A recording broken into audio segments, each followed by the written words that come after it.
I don't know if you're aware, Shane here again, the Green Party, with their devotion to their green god, inversely related to the travails, the challenges you and I face on a daily basis.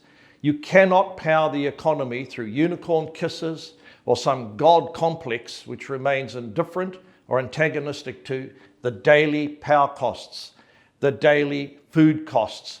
For example, if we don't use minerals, if we don't use fertilizer, the cost of food will go up.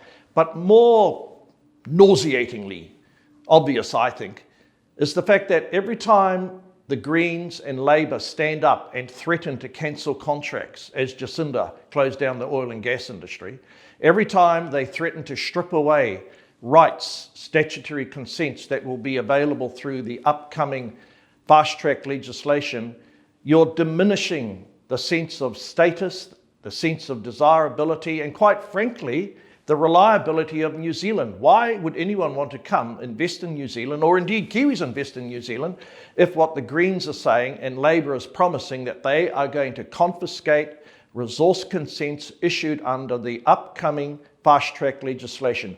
Call out that level of falsehood. Call out that level of hypocrisy.